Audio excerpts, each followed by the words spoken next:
대부분 학기 초가 되면 새로운 학생들을 만나고 이렇게 학교에서는 자기소개하는 시간들을 이렇게 가지면서 내가 이름이 뭐고 어디에 살고 뭐를 좋아하고 뭐 이런 얘기들을 이렇게 하며 소개하는 시간들을 갖는 경우들이 있습니다. 그리고 영어 숙제에 꼭 나오는 숙제가 하나 있는데 초등학교나 중학교나 이렇게 나오는 숙제가 뭐냐면 영어로 자기소개를 하는 것, 가족을 소개하는 것, 그런 것들을 이렇게 써서 해보기도 하고 그러고요. 저도 물론 해봤고요.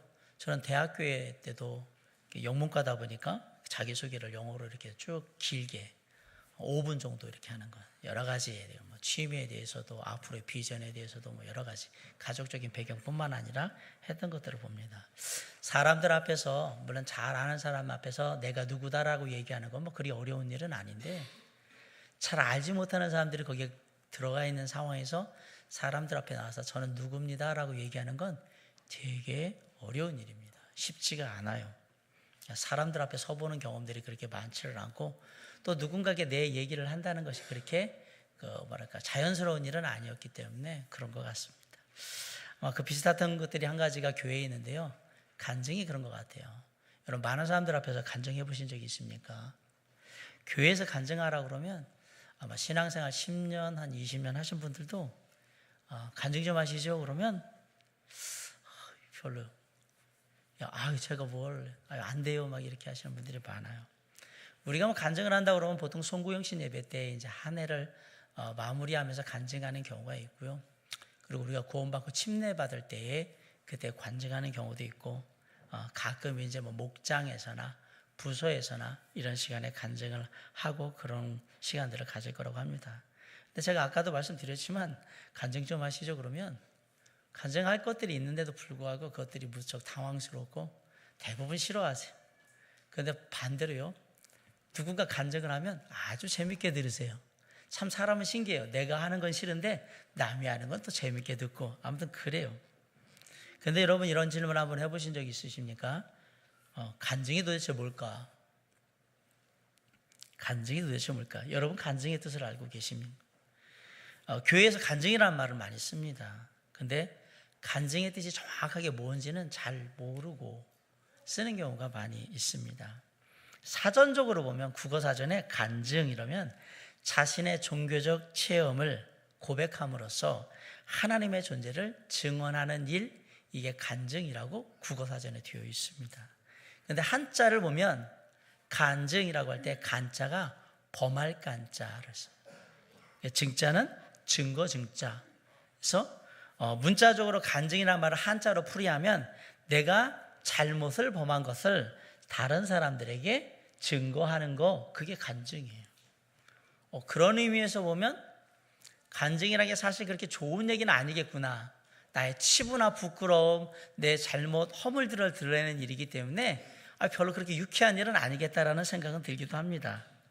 예수 그리스도를 만나고 난 다음에 내 삶을 살펴보니까 내 삶에 허물과 잘못이 있었던 거예요. 그것을 알고 예수님께서 깨닫게 해주신 것을 통해서 내가 그 허물과 잘못을 예수님께 고하고 나서 예수님을 통해서 그것들을 다시 새롭게 바꿔가는 과정, 그래서 내가 변해가는 과정, 그것들을 얘기하는 거, 그게 간증이에요. 간증은 예수 믿고 난 다음에 구원에 대한 간증도 할 수 있지만 우리의 삶에도 얼마든지 예수 그리스도를 통해서 내 삶의 이 부분이 또는 저 부분이 또 이런 것들이 바뀌어 변해가고 있습니다라고 얼마든지 간증을 할 수 있습니다. 사실 우리는 하나님 만나기 전에는 아무 문제가 없는 인생이었습니다. 나름대로 뭐 돈도 벌 때는 많이 벌어봤고 공부도 뭐 꽤 열심히 한 사람들은 또 열심히 해봤고 남들 뭐 누리는 거 비슷하게도 또 누려봤고 자식들 뭐 다 자기 앞가름하게 잘 자라가지고 이제 자기 일들 하고 특별히 살아오는 동안 별로 뭐 그렇게 큰 문제는 없었던 것 같이 그렇게 보입니다. 나쁜 일 뭐 그렇다고 남들한테 큰 해를 끼친 일을 한 것도 아니고 한마디로 말하면 뭐 나름 괜찮은 인생, 나름 그냥 뭐 별 문제 없는 인생, 그렇게 예수 믿기 전에는 그렇게 생각을 했는데 예수 믿고 나다 보니까 그게 아닌 거예요. 예수 믿고 나서 아무 문제가 없다고 생각했던 내 인생을 보니까 이건 문제투성이었던 삶이었던 거예요.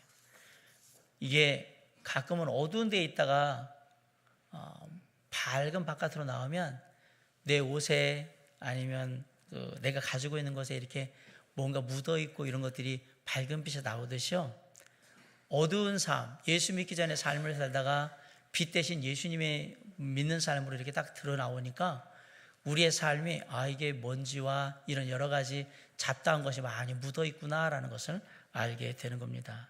그래서 도저히 밝은 데서는 이러한 사실을 감추고는 살 수 없겠구나. 그래서 그러한 나의 삶을 하나님과 사람들 앞에 고백하고 깨끗함을 입으며 살아가기 위해 다짐하는 거, 그게 간증이에요. 간증. 과거의 문제 많은 잘못된 생활을 깨닫고 이제 예수 그리스도의 은혜를 통하여서 깨끗함을 받아서 새로운 삶을 살겠습니다. 그리고 살기 원합니다. 살고 있습니다. 이렇게 말하는 게 간증이란 말이에요. 예수님을 만난 후로 내 생각이 달라졌고, 내가 하는 말이 달라졌고, 내가 하는 행동이 달라졌으며, 내 삶의 태도와 가치관이 달라졌다는 것을 다른 사람들에게 담대하게 얘기하는 것, 고백하는 것, 그게 바로 간증이라는 사실입니다. 그런데 오늘날 교회 안에 이 간증에 대한 두 가지 큰 오해가 있습니다. 첫 번째는 뭐냐면 간증이 없는 거예요. 간증은 어떤 특별한 사람, 막 죽었다 살아나오고 로또 복권이 막 10억짜리, 20억짜리가 당첨이 되고 막 그런 거 해야, 그래야 간증할 거리가 있는 거지. 나같이 그냥 평범하게 살아오고 별 볼 일 없는 사람은 간증할 게 없는 거다. 그냥 간증이 없어도 된다라고 간증이 없이 그냥 사는 거예요. 근데 간증이라는 게 유명한 사람들만 하는 것은 아닙니다. 구원받은 사람들은 누구나 다 간증이 한두 개씩은 크게 있습니다.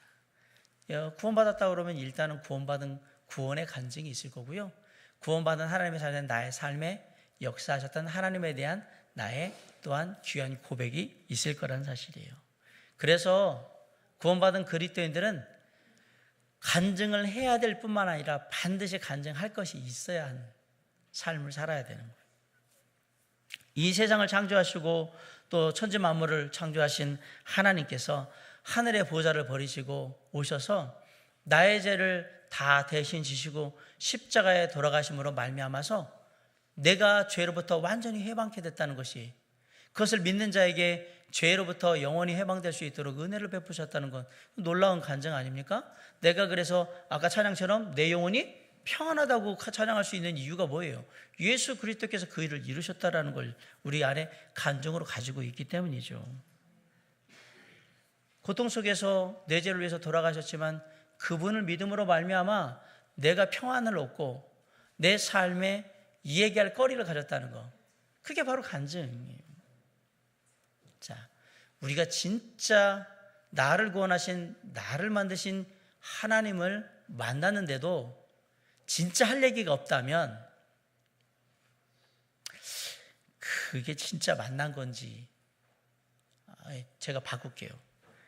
나는 하나님을 만났습니다라고 말은 하는데 진짜 어떻게 만나셨습니까? 그 하나님 어떤 분입니까? 라고 물어보니까 그럼 할 말이 별로 없는데요 라고 만약에 한다면 그것은 머릿속으로만 그냥 내가 하나님을 만났다라고 생각을 하고 있든지, 아니면 진짜로 만난 경험은 없는데 교회 생활하다 보니까 그냥 만났다고 얘기를 해야 될 것 같아서 그렇게 얘기하고 살든지, 둘 중에 하나겠지요. 분명히 만났으면 만났다고 얘기할 거 아닙니까? 그래서 우리의 삶에 간증이 없는 것은 그렇게 좋은 것은 아니라는 얘기예요. 크고 작은 삶의 역사 속에 하나님이 함께 하셨다라는 그런 간증이 많은 삶을 사는 게 좋은 거다라는 것을 말씀을 드리고요. 또 하나 교회에서 간증에 대해서 가지고 있는 안 좋은 태도가 뭐냐면 잘못된 간증을 하는 거예요. 유명한 사람들의 간증이라고 해서 항상 다 옳고 괜찮은 건 아니에요. 때때로 굉장히 유명한 사람들이 간증을 하는데 그 안에 들어보면 잘못된 간증들이 많이 있습니다. 하나님이 마땅히 드러나셔야 되는데, 그리고 모든 역사에 하나님이 중심이 되어야 하는데, 간증을 들어보면 일견 가만히 들을 때는 자기를 낮추는 듯 하지만 결국은 자기가 주연이고 하나님이 조연이었다고 말하는 간증들이 무척 많습니다. 그런 간증들은 정말로 하나님이 중심이 아니라 누가 중심인 거냐면 내가 중심이 된 그런 간증이 되는 거예요. 예전엔 이런 거 많았어요. 병든 자여 다 내게로 오라. 내가 치유하리라. 놀라운 능력을 가진 신유의 사도 김모세 목사 신유 간증 집회 뭐 이런 거 플랜카드 많이 보셨죠? 이런 거 많았어요. 그 다음에 이제 이런 것들이 또 있어요. 미래를 알기 원하십니까? 영의 눈을 열어드립니다. 계시와 이상을 밝혀보는 영안으로 하나님의 뜻을 예언하는 이 시대의 마지막 예언자 김엘리야 목사 초청 간증 집회 많이 보셨잖아요. 이런 거. 대부분 이런 것들 가보면 간증이 아니에요. 다 뭐죠? 자기 자랑이. 그건 간증이 아닙니다. 나를 자랑하는 건 간증이 아닙니다. 예수를 자랑하는 게 간증입니다. 근데 교묘하게 나를 낮추는 듯 하면서 예수를 자랑한 듯 하면서 결론은 뭐로 하냐면 내가 대단한 사람이라고 얘기를 합니다. 그건 간증이 아닙니다. 사랑하는 성도 여러분, 저와 여러분이 정말 하나님을 만났다면 할 얘기가 있겠죠. 이전에 과거에 하나님을 만났던, 그리고 어제도 내가 만났던 나에게 말씀하셨던 하나님, 그리고 매일매일 삶 속에서 순간순간 나를 만나신 하나님에 대한 내가 할 얘기가 분명히 있을 거라고 생각합니다. 진짜 있지 않겠습니까? 만약 그러한 간증들이 우리 안에 있다면 우리 안에 있는 간증의 내용은 과연 뭘까? 무엇이 그 간증 안에 담겨 있을까? 오늘 본문에 보면 하나님이 정말 기뻐하시는 하나님의 사람 사도 바울의 간증이 나옵니다. 근데 그 사도 바울을 통해서 그 안에 어떤 것들이 담겨 있는가, 무엇이 진짜 간증인가를 우리에게 알게 해주는데요. 사도 바울이 말하는 간증이 뭘까? 첫 번째로 삶의 체험이 담긴 간증을 말합니다. 대부분의 그리스도인들이 구원 간증하라고 하면 30분 줘도 제대로 못하는 경우가 되게 많습니다. 물론 할 얘기는 이것저것 잡다하게 많은데 구원의 은혜나 삶의 은혜 가운데 예수 그리스도를 말한다는 것이 그리 쉬운 일은 아니다라는 사실이에요. 사람들 앞에 얘기하는 것도 어렵고, 오늘 사도 바울의 간증을 보면 사도 바울이 이것 이외에 이것까지 포함해서 3번 간증을 하는데요, 짧은 시간 안에 간증을 해요. 근데 놀랍게도 그 짧은 시간의 간증 안에 무엇이 들어있냐면 예수 그리스도를 만난 이야기가 다 들어있습니다. 우리가 예수 그리스도를 만났다는 얘기는요, 우리의 인생이 하나님 안에서 정리됐다 이 얘기입니다. 예수님 만났어요. 내 삶이 이제 정리됐어요. 좀 더 바꿔 얘기하면 내 삶의 방향이 정해졌어요. 이 얘기를 하는 거란 말이에요. 예수 그리스도의 눈으로 허물 많은 내 과거의 삶을 돌아봤고, 예수 그리스도의 눈으로 세상에서 고군분투 중인 지금의 내 인생을 살펴봤으며, 예수 그리스도의 눈으로 미래의 소망 가득한 비전을 봤다 이 얘기입니다. 그게 내가 예수님을 만났다 이 얘기거든요. 근데 왜 간증이 어려우냐? 예수님 만났음에도 불구하고 제대로 한 번도 예수님을 통해서 예수님을 삶의 중심에 두고 예수님 믿기 이전과 어떻게 내가 예수를 믿게 됐는가, 예수 믿고 난 다음에 지금 내가 어떻게 하는가, 이거 예수님을 중심으로 삶을 정리해 본 적이 없기 때문에 그렇습니다. 그래서 간증을 못하는 겁니다. 어려운 겁니다. 단순히 그냥 예수 믿고 구원받아서 살면 되지 뭐, 그냥 그렇게 생각하고 신앙생활을 하기 때문에 간증을 못하는 겁니다. 그러나 예수 믿고 나서 예수 그리스도를 중심으로 내 삶, 내 인생을 쭉 한번 돌아보면서 정리를 했다면 단 5분의 시간을 줘도 예수 믿고 제 삶은 어떤 삶이 됐습니다라고 분명히 이해할 수 있을 거라고 저는 믿습니다.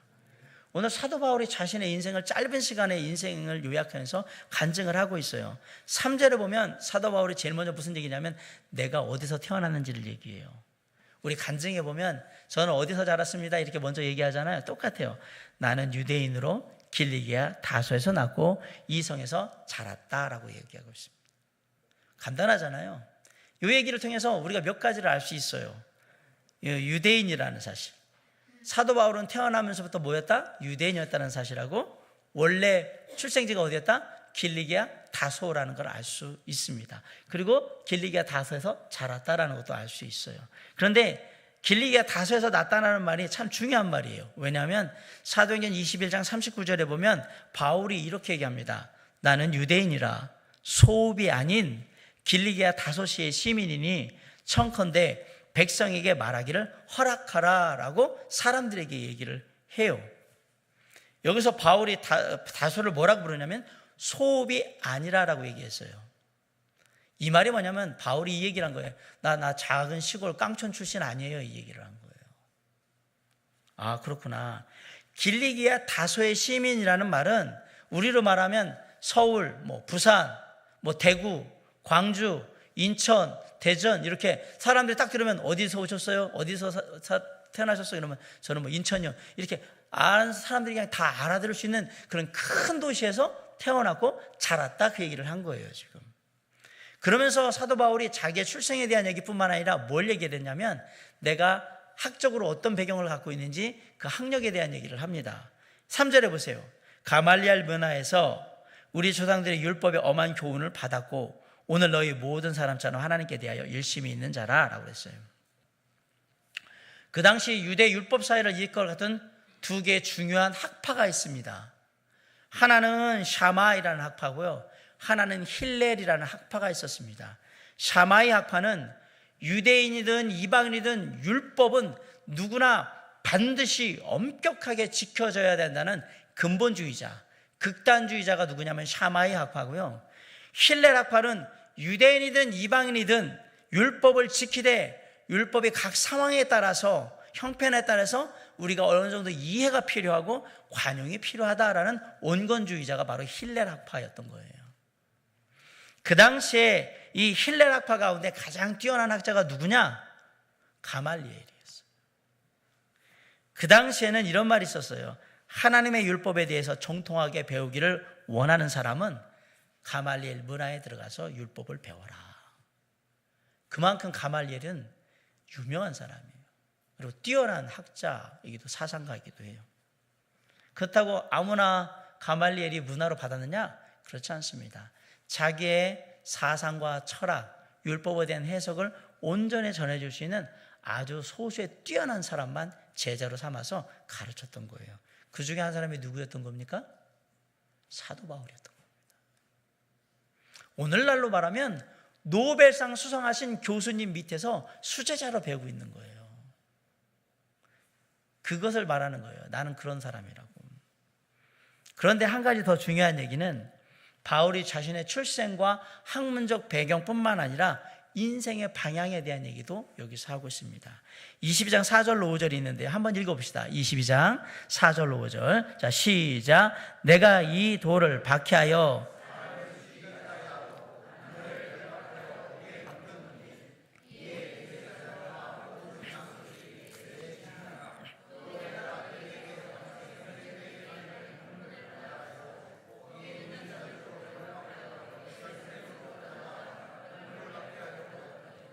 네, 사도 바울의 인생의 방향, 목적이 뭡니까? 예수 믿기 이전에 사도 바울의 사울이죠. 사울의 인생의 목적은 딱 하나예요. 오로지 예수 믿는 자들을 잡아놓는 거.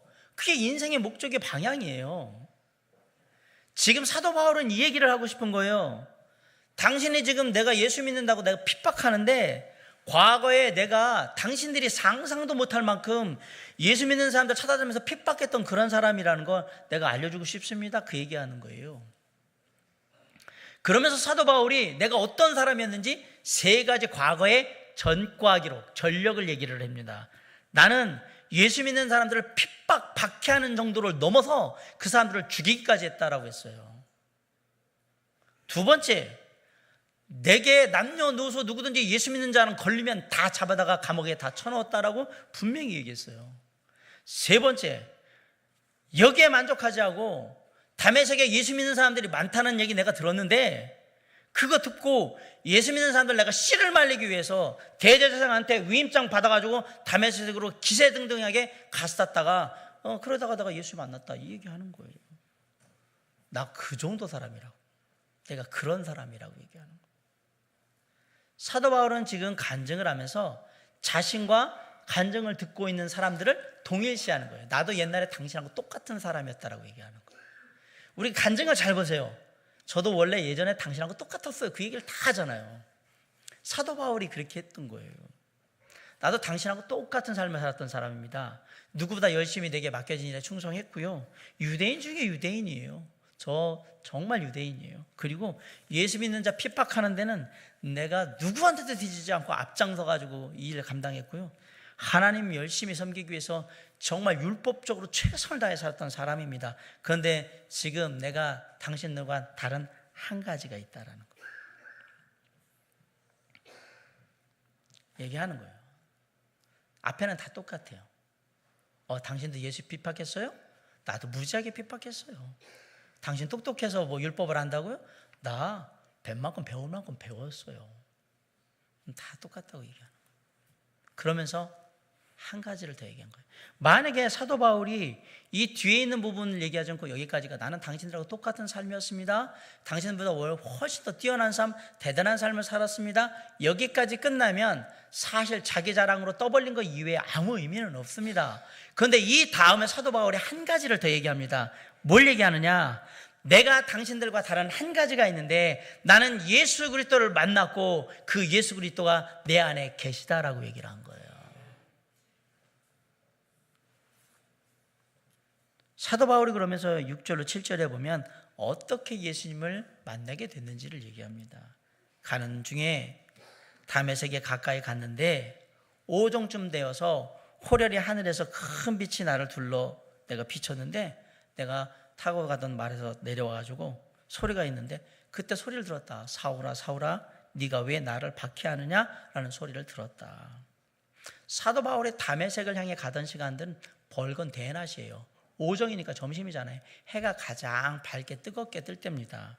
그런데 그 해와 비교할 수 없는 빛이 사도 바울에게 쫙 비춘 거예요. 근데 그 빛을 보자마자 사도 바울이 말에서 내려왔어요. 그 빛이 얼마나 강했는지 사도 바울이 두 시력을 다 잃습니다. 엄청나게 강한 빛이었다는 얘기죠. 그리고 말 밑에 내려와서 꿇어 엎드려 가지고 사도 바울이 첫 번째로 묻습니다. 주님 누구시니까? 그래서 예수님이 이렇게 말해요. 나는 네가 박해하는 나사렛 예수니라. 지금 사도 바울은 자신이 살고 있는 삶이 정당하며 자신이 하고 있는 일이 옳은 일이기에 그 인생의 방향 목적을 향해서 꿋꿋하게 최선을 다해서 열심히 살려고 다메섹을 향해서 막 가던 중이었어요. 그런데 그때 누구를 만났냐? 예수님을 만났어요. 예수님이 묻습니다. 사울아 사울아 너는 왜 나를 핍박하느냐? 사울은 예수 믿기 전에 바울의 이름이 사울이에요. 사울은 큰 자라는 얘기입니다. 바울은 작은 자라는 얘기고 이름을 바꾸죠. 주님 누구십니까? 나는 네가 박해하는 나사렛 예수니라. 사도 바울이 예수 그리스도를 만나서 믿게 된 것은 지식적으로, 논리적으로, 철학적으로 알아서 믿은 게 아니고 예수 그리스도 하나님을 1대1로 개인적으로 만나서 거기서 예수를 믿게 되었다라는 사실이에요. 형제들아, 자매들아, 내가 율법에 정말 누구보다도 최선을 다해서 열심히 지키며 살았던 사람이고 예수 믿는 자들 누구 못지않게 핍박하고 감옥에 가두고 죽이기까지 하면서 그렇게 살았던 사람이었는데 이제 내가 핍박했던 예수 그리스도를 만났고 그분으로 말미암아 내 삶이 인생의 방향이 바뀌었다라고 지금 얘기를 하는 거예요. 바뀌었다. 사도 바울은 예수 그리스도를 직접 만난 얘기를 하는 겁니다. 과거에는 학문적으로, 철학적으로, 문자적으로 그리고 원래부터 그냥 모태부터 신앙생활을 했으니까 종교생활을 했으니까 그리고 지금 말하는 교회죠. 회당이나 성전 가면서 그냥 종교생활을 하면서 그렇게 하나님을 알았어요. 그런데 지금 사도 바울이 뭐라 그러면 그게 아니라 내가 예수 그리스도를 만났다. 그래서 내가 변했다라고 얘기하는 겁니다. 사랑하는 성도 여러분, 오늘날 교회 안에 수많은 교인들이 하나님을 압니다. 그런데 하나님을 알 때 지식적으로 아는 경우가 많습니다. 물론 우리 교회는 많이 그러지 않을 거라고 생각합니다. 정말 하나님 믿으십니까? 예, 믿습니다. 제가 이렇게 묻죠. 그러면 어떻게 하나님 만나셨는지 한번 얘기해 주실 수 있습니까? 목사님 그건 좀 어려워요. 이게 쉽지 않아요. 그러면서 전혀 엉뚱한 얘기를 합니다. 목사님, 아무개 목사님 아시죠? 네, 압니다. 그분 유명하신 목사님이다. 네, 압니다. TV도 나오고 막 그러고. 네, 압니다. 저희 어머니가 그 교회 권사님이세요. 하지만 그 교회에서 정말 열심히 신앙생활하고 계셔요. 그리고 돌아가신 저희 아버지는요, 저희 시골에 교회가 하나 있었는데 교회가 막 다 쓰러져 넘어가게 됐는데요. 저희 아버지가 다 벽돌 줘다가 그 지으신 교회가 그 시골 교회래요. 그때 그냥 저희들 가정이 그냥 어머니 아버지 그냥 신앙생활 너무 열심히 하시냐고 저희가 너무 힘들게 살았던 그런 기억이 있네요. 예, 알겠습니다. 여기 뭐가 빠졌죠? 이걸 물어본 게 아니었잖아요.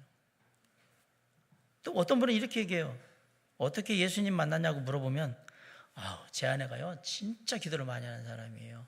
사실은 저하고 제 아내는 만날 수 있는 사람들이 아닌데 제 아내가 40일 동안 금식하며 목숨 걸고 기도해가지고 저희가 다시 만나게 됐잖아요. 그리고 그래서 사랑하게 돼가지고 서로 결혼해가지고 가정 이루고 지금 사는데요, 제 아내가 기도의 능력이 되게 많은 것 같아요. 예, 알겠어요. 근데 왜 얘기를 안 하죠? 그 다음 얘기를 해야죠. 어떤 분들은 막 어떻게 예수님 만난 얘기하냐면 인생 얘기하면서 막 눈물 없이는 들을 수 없는 정말 드라마틱하고 서스펜스하고 막 감동의 막 쓰나미 같이 대서사시예요. 그냥 장편 소설 같은 얘기를 막 하십니다. 저는 어릴 때부터 교회에 다녔습니다. 성경공부 목사님하고 10년을 넘게 했습니다. 아동부교사도 6년을 일했고요. 청소년 부교사도 3년을 했고요. 성가대원 4년 분사하고요. 정말 하나님이라면 최선을 다했습니다. 그래서요. 그랬다고요. 그래서요. 이게 결정적인 얘기가 없어요. 무슨 얘기요? 개인적으로 예수 그리스도께서 삶에 어떻게 하셨는지를 얘기를 해야죠. 오늘날 이런 교인들이 교회 안에 얼마나 많은지 모릅니다. 사랑하는 성도 여러분, 여러분은 어떻습니까? 여러분은 정말 예수님을 만나셨습니까? 정말 예수님 만났으면 언제 어떻게 만나셨습니까? 자신 있게 대답하실 수 있습니까? 저는 지금 예수 만난 시간이나 장소를 모르면 구원받지 못했다, 그 얘기를 하려고 하는 것이 아닙니다. 내 인생 최대의 사건이고 이 땅에서 내가 만난 가장 높으신 분에 대한 이야기를 내가 만났음에도 할 수 없다는 게 이게 말이나 되느냐라는 얘기를 하는 거예요. 저희 집에요, 유명한 사람의 사인이 하나 있어요.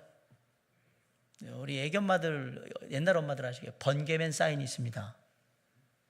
번개맨이 누구냐고요? 예전에 아이들한테는 대통령이었습니다. 예, 아이들한테 번개맨, 짜잔형 번개맨 모르십니까? 예, 그 번개맨 사인이 있어요. 사랑하는 종원이 종인에게 이렇게 써가지고. 물론 그때 종인이는 자고 있었어요. 예, 사인을 하고 있는데 그렇게 좋아하는 번개맨이 뭐 사인을 하고서 뭐 가봤더니 그 번개맨이 번개맨 복장을 하고 딱 있더라고요. 저희 교회에 아주 유명한 사람 사인이 하나 붙어 있어요. 어디에 있죠? 아동부 소예배당에 가면 거기에 누구의 사인이 붙어 있어요. 누구의 사인이 붙어 있는지 아십니까? 개그맨 양세형 씨의 사인이 붙어 있습니다. 우리 조수경 선생님이 그거 받아가지고 주일학교 애들 준다고 그렇게 갖고 갔는데요. 자, 그러면서 얘기하는 어떻게 만났냐 그러면 이렇게 만났다고 저렇게 만났다고 막 얘기할 거 아니에요. 저는 옛날에 여주휴게소에서 그 이동준이란 탤런트 만난 것도 기억을 하고 있어요. 왜? 연예인이기 때문에 직접 저 사람 연예인인데? 하다못해 우리가 세상에서 좀 유명하다는 연예인을 만나도 할 얘기가 있는데, 하물며 내가 직접 나를 만드시고 나를 구원하신 우리 주 예수 그리스도 하나님을 만났다는데 할 말이 없다는 게 이게 말이 되냐는 얘기입니다.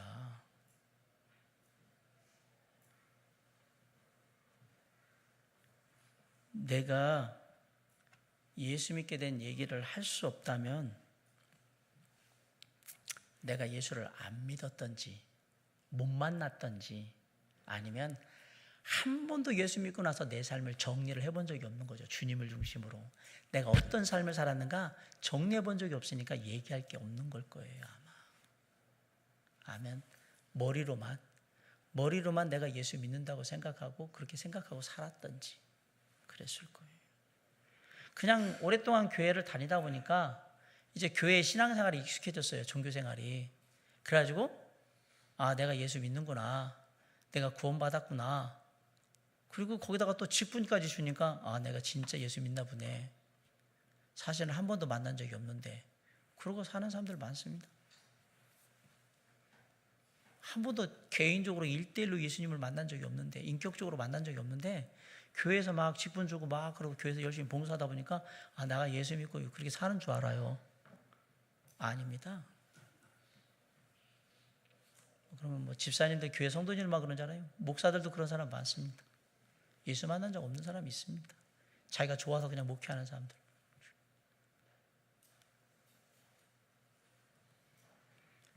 우리가 진짜 예수 믿고 구원받았다면 우리는 우리를 구원하신 예수 그리스도 하나님에 대해서 분명히 말할 수 있어야 합니다. 오늘 예수님께서 사도 바울에게 나타나서 물어봐요. 사울아 사울아 너는 왜 나를 핍박하느냐. 그러자 사도 바울이 그렇게 거꾸로 틀어져 있으면서 주님께 묻습니다. 주님은 누구십니까? 왜 저에게 지금 나타나셨습니까? 제가 어떻게 하길 원하십니까? 이 질문이 오늘 제가 그리고 저와 여러분이 함께 생각해야 될 질문인 거예요. 예수 그리스도를 아직 믿지 못하고 계신 분들에게도 예수 그리스도 당신은 나에게 어떤 분이십니까? 라고 물어봐야 되고요. 이미 예수 그리스도 하나님을 믿고 구원받은 하나님의 자녀들도 주님은 저의 삶에 어떤 분이셨습니까? 다시 생각해 봐야 한다는 얘기예요. 그게 우리의 간증이에요. 다시 생각해 봤는데 별로 할 얘기가 없다. 심각한 신앙의 문제가 있는 거예요. 왜? 주님과 함께 살면 크고 작은 감사의 거리, 기쁨의 거리, 은혜의 거리가 너무 많거든요. 할 얘기가 너무 많아요. 할 얘기가. 우리가 예수 그리스도께서 2000년 전에 이 땅에 오셔서 죄인 된 사람들을 위해서 십자가에서 그 모든 죄를 지시고 돌아가셔서 그렇게 돌아가신 다음에 무덤에 계신다 그러면 이런 질문 던질 필요가 없습니다. 죽은 분을 뭐하러 이름을 던져요? 필요 없지. 어차피 아무것도 못하니까. 그러나 예수 그리스도께서 2000년 전에 이 땅에 오셔서 이 땅에 죄악된 삶을 살고 있는 모든 사람들의 죄를 대신 지시고 십자가에 달려 못 박혀 죽으심으로 말미암아 피 흘리셨고, 그래서 그 사실을 믿는 모든 사람들의 죄를 깨끗게 하셨다는 사실을 믿으면 구원받는 거잖아요.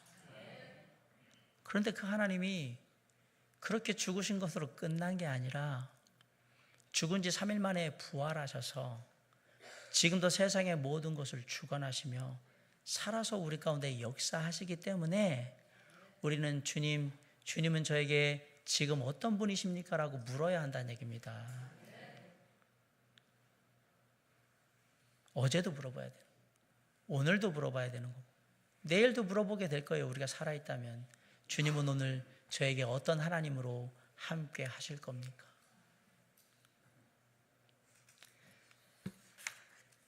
영국의 학자이면서 소설가인 C.S. 루이스라는 분이 예수님에 대해서 이렇게 얘기를 했어요. 예수님께서 하신 말씀을 살펴보면 그분은 아주 탁월한 희대의 사기꾼이든지 아니면 정말 하나님이든지 둘 중에 하나입니다. 그랬어요. 네, 맞습니다.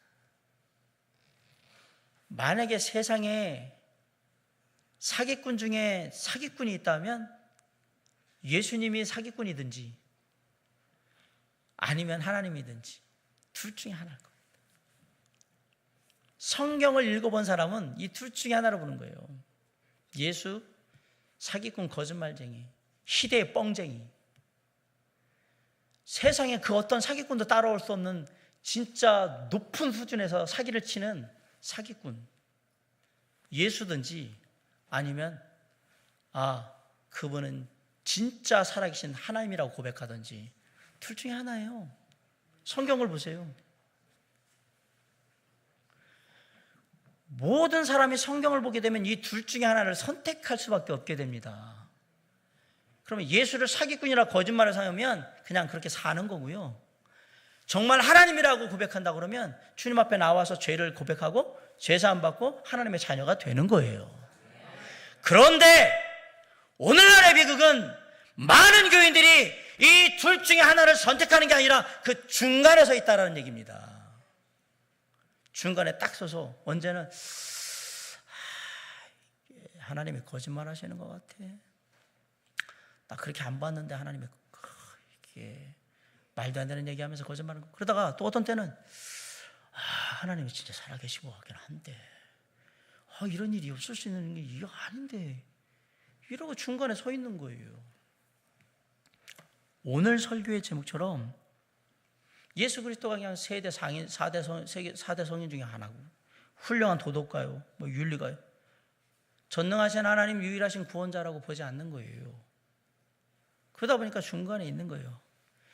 예수를 믿는 것도 아니고 안 믿는 것도 아니고 교회를 안 다니는 것도 아니고 그렇다고 하나님 만난 분명한 체험이 삶 가운데 있는 것도 아니고 이 참 삶이 어정쩡한 상태.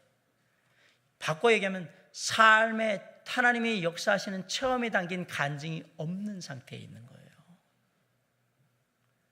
그냥 하나님이 있어도 그만 없어도 그만 막 이렇게.